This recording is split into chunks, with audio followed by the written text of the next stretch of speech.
Je continuais à me plonger dans le suprême vouloir. Mon doux Jésus s'est fait voir en appuyant sa tête contre la mienne. Comme je souffrais, je lui ai dit, « Mon amour, regarde, je suis dans ton aimable volonté. Comme je veux venir au ciel avec toi. C'est ta volonté même et non la mienne qui demande que tu me prennes avec toi. Par conséquent, contente ta volonté qui est en tout, te prie partout, dans les cieux, dans le soleil, dans la mer, de ne pas garder plus longtemps ta petite fille en exil loin de toi, mais qu'après tant de difficultés et de privations de toi, tu la laisses atterrir dans ta céleste patrie. Oh, je t'en prie, aie pitié de moi et de ta volonté qui te prie. » Jésus, toute compassion, me dit, « Pauvre fille, tu as raison. Je sais combien te coûte ton exil. Pour me persuader, tu me fais prier par ma propre volonté. Il ne pourrait pas y avoir de moyen plus puissant. Mais sache, ma fille, que le Fiat suprême veut quelque chose d'autre de toi.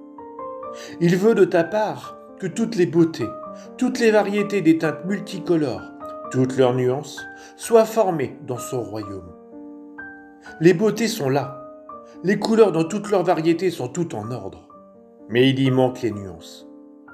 Je veux que de ton côté, rien ne manque pour le décorum et la beauté de mon royaume. Si tu savais combien une nuance se détache, combien elle embellit.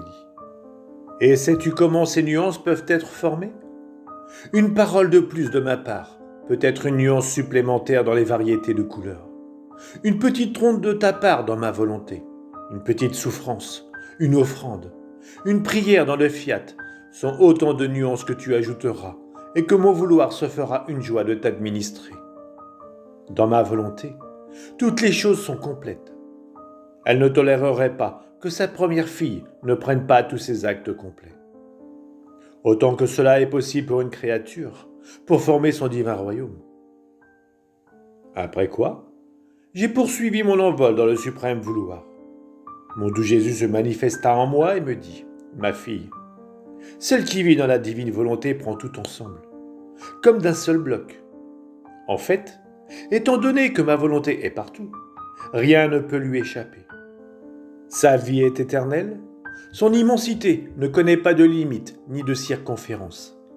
Par conséquent, l'âme qui vit en elle prend le Dieu éternel, tous les cieux, le soleil, tout ce qui existe, la Vierge, les anges, les saints, en somme tout.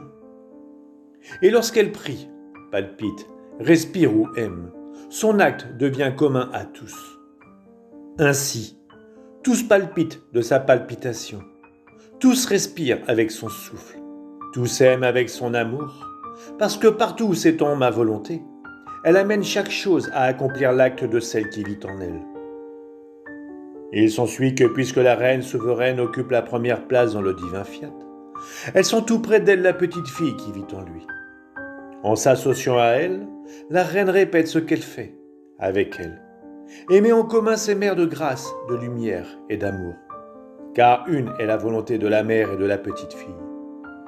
Bien plus de sa hauteur, la souveraine du ciel se sent honorée par des actes d'une divine volonté. Elle sent cette petite fille entrer dans ses mers. En les agitant avec ses actes, elle les fait gonfler, se multiplier, les étendre. Pour faire quoi ? Pour que le Créateur reçoive 2 fois plus de gloire et d'amour divin de la part de ses propres mères d'amour.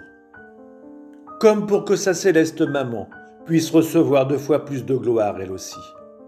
Par conséquent, bien que petite, cette créature touche toutes choses et s'impose sur tout. Tous la laissent faire. Tous ressentent la puissance du bien qu'elle veut donner à tous. Ainsi, elle est petite et forte. Elle est petite et présente partout. Elle est petite et sa prérogative est petite. Par conséquent, elle ne possède rien, pas même sa volonté, parce que volontairement, elle l'a donnée à celui qui avait un droit sur elle. Et la divine volonté lui donne tout. Il n'est rien qu'elle ne lui confie. Par conséquent, les prodiges de la vie dans ma volonté sont indescriptibles et innombrables. Oh, si tous savaient ce que signifie vivre dans ma volonté, le bien qu'elles en reçoivent, qu'il n'y a pas de bien qu'elles ne puissent prendre, ni de bien qu'elles ne puissent faire. ils rivaliseraient entre eux et languiraient de vivre dans mon adorable vouloir.